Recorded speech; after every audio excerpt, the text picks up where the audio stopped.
আমার নবীর কাছে এসে এক সাহাবা বলে, ইয়া রাসূলুল্লাহ, আমি একটা কাজ হলে মান্নত করেছি জান্নাতের চৌকটে চুমু দেব।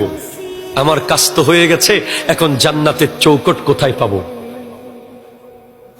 তখন আমার নবী বলে, তোর বাবার কপাল হলো জান্নাতের দরজার উপরের চৌকট, তোর মায়ের কদম হলো জান্নাতের দরজার নিচের চৌকট। বাবার কপালে গিয়ে চুমু দে, মায়ের কদমে গিয়ে চুমু দে, জান্নাতের দরজায় চুমু দেওয়া হয়ে যাবে। ওই সাহাবা কেঁদে দিয়েছে, ইয়া রাসূলুল্লাহ, আমার আব্বা আম্মা তো নাই,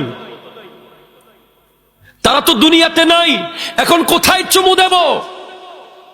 আমার নবী বলেন, যাও বাবার কবরে মাথার দিকে চুমু দিয়ে দাও, মায়ের কবরে পায়ের দিকে চুমু দিয়ে দাও, জান্নাতের দরজায় চুমু দেওয়া হয়ে যাবে।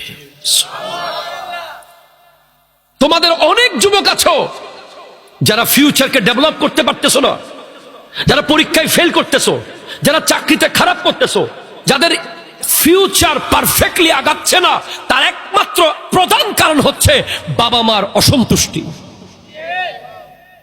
আমাকে যে কেউ যদি ফোন করে যে হুজুর আমি কোনোভাবে পাস করতেছি না, কোনোভাবে প্রমোশন হচ্ছে না, আমার পরিবার সারাক্ষণ দুঃখ লেগে আছে, আমি বলছি তোর আব্বা আম্মা রাজি আছে তোর উপর?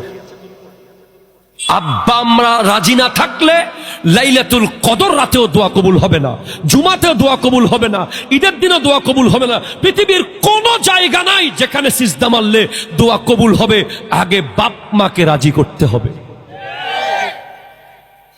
অনেক মানুষ আছে মাসে মাসে বছরে বছরে ওমরা করে, বাপ মাকে ভাত দেয় না। এই সমাজে নাই মনে হয়, অনেক জায়গায় তো আছে। বড় বড় ওরসে গরু আর মহিষ পাঠায়, ঠিক মতো বাপ মাকে ভাত দেয় না।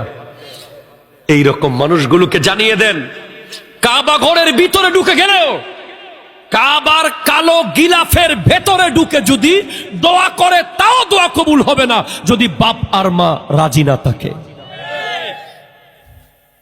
জানিয়ে দেন। মনে রাখবেন, একটা হলো বড় হওয়া, আর একটা অনেক বড় হওয়া। দুই বড় বেশ কম আছে না নাই? একটা বড় আর একটা কি অনেক বড়।